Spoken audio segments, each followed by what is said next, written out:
Well, in 1976, a plane that was travelling from Tel Aviv in Israel to Paris and had a refueling stop in Athens was hijacked by 2 German terrorists and 2 Palestinian terrorists who were working on behalf of the PFLP. And they boarded the plane in Athens, where security was notoriously lax. Athens at that time, there were many strikes. It was the kind of, I suppose, mecca for terrorists in terms of where they felt they could get prohibited items on board an aircraft.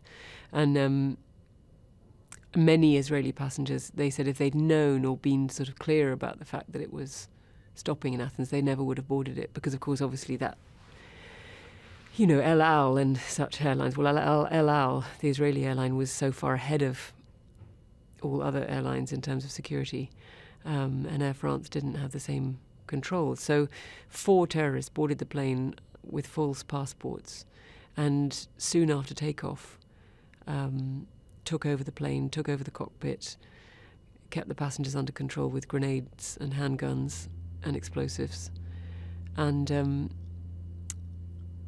diverted the plane to Entebbe, Uganda, where it was unclear. Well, it was unclear to the international community whether Idi Amin was cooperating with the terrorists or not, but he clearly was, and the hostages were all held in a disused, very grotty, grimy, dirty terminal, the second terminal,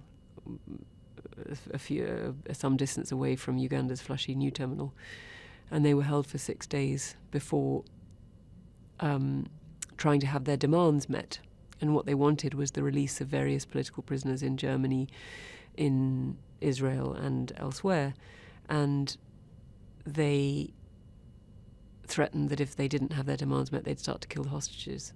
Well, just at the point where that ultimatum was, reaching its end, the Israeli Defense Forces mounted an absolutely incredible rescue mission, with probably about 80% of the information they needed to carry it out. So it was a very brave and very daring mission, which also sent the Israeli High Command into some kind of turbulence, because, the failure of such a mission would have reflected very, very badly.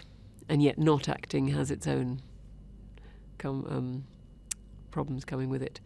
So and that's what really interests me about it, is there's uncertainty on all sides here. There's this kind of debate about morality or what's the right thing to do. I mean, you even see that on the part of the terrorists.